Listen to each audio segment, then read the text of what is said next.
Fala Vascaíno, fala Vascaína, tudo bem? Um casaca no seu coração, uma boa noite, noite abençoada.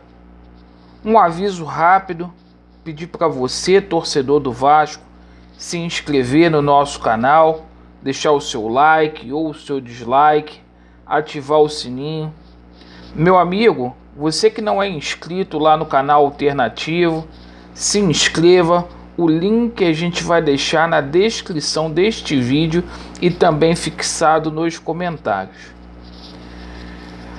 Hoje, mais um assunto delicado para a gente poder tratar. A conta chegou por conta de administrações horrendas que passaram no Vasco da Gama, principalmente nos últimos 10 anos. Eu vou falar uma coisa para vocês envolvendo aí uma dívida que vai estourar. A gente vai falar sobre o ato trabalhista também, que é um assunto que a gente precisa cobrar, a gente precisa fiscalizar. É grave.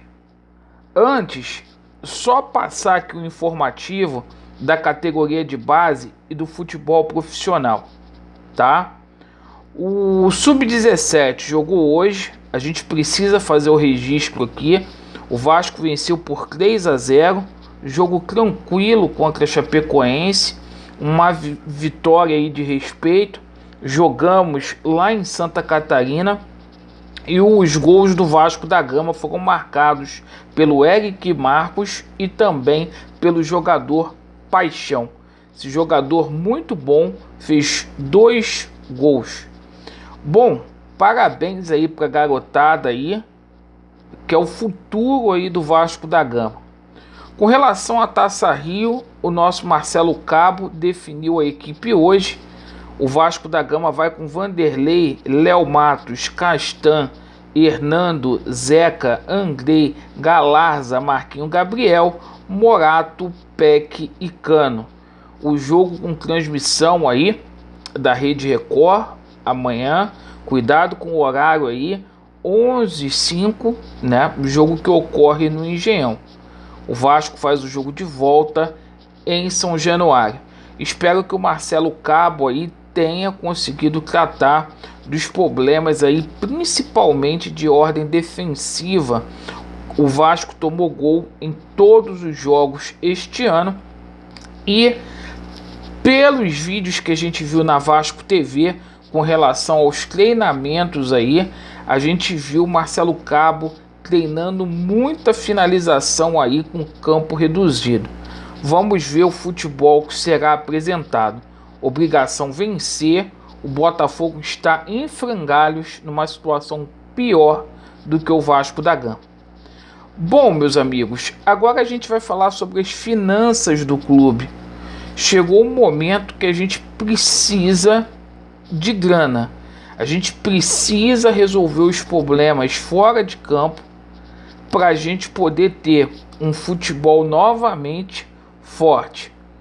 Bom, ontem a gente tomou conhecimento que por inadimplência e descumprimentos de compromisso, a Justiça do Trabalho cancelou o ato trabalhista aí do Vasco da Gama.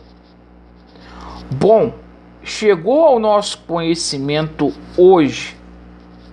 As pessoas quase não falam sobre isso, porque é um assunto aí que rende pouca visualização e dá pouca mídia. Mas por meio da Fazenda Nacional, a União está cobrando aí 32 milhões do Vasco da Gama. Esse montante é referente ao fundo de garantia por tempo de serviço de mais de 500 funcionários desde 1994. Então é o seguinte, essa situação da União estava parada, a gente tinha tomado conhecimento disso em dezembro e voltou à tona após a Justiça via o Tribunal Regional do Trabalho ter cancelado o ato trabalhista. 32 milhões. Eu não sei aonde o Vasco vai parar. O sistema tá foda, porque o judiciário aqui no TJ tá vendo que esses caras que estão aí estão acabando com o Vasco. O próprio Ministério Público aí precisa se mexer, precisa ter uma intervenção. A gente vai chegar ao ponto aí, galera, que não vai adiantar vender jogador, porque a dívida já aumentou, já foi para 832 milhões.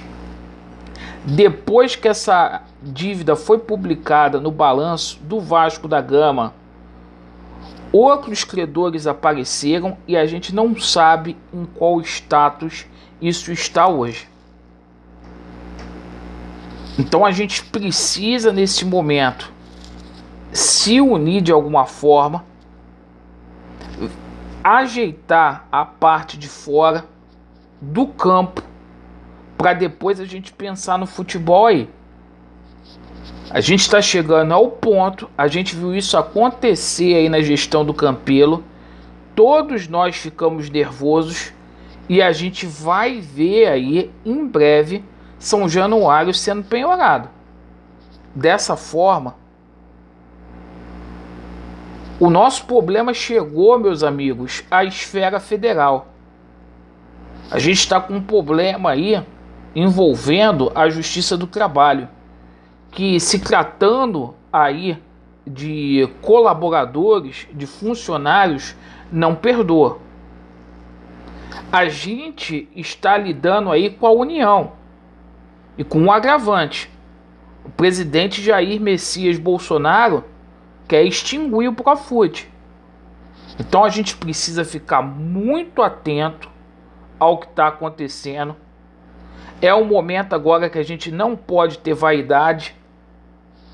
Se é o Levin que tem dinheiro, corram atrás do Levin. Se é o Zé Colmeia que tem dinheiro, corram atrás do Zé Colmeia. Se é o Júlio Brandt que tem dinheiro, corram atrás do Júlio Brandt. Ou o Sérgio Frias, não me interessa. Não se pode ter vaidade nesse momento, porque senão o Vasco da Gama vai se tornar um clube insolvente. Perfeito? E peço responsabilidade também para os criadores de conteúdo, para denunciar o que está acontecendo, porque depois não adianta, galera, a gente vir chorar aqui. Independente de você gostar do canal do Laureano ou não, a gente está falando aqui de uma dívida institucional do Vasco da Gama, que, dependente da corrente política ou pensamento que você tenha sobre a minha pessoa, o Vasco está em primeiro lugar. Pelo menos eu penso assim. Então vamos ficar atentos aí de uma vez por todas. Agradeço aí pela sua atenção. Fiscalizem, cobrem. Inclusive esses 70 milhões que não entraram até agora. Você que apoia Jorge Salgado, cobre, como a gente cobra aqui também. Vasco neles, a verdade prevalecerá e vai dar Vasco. Valeu!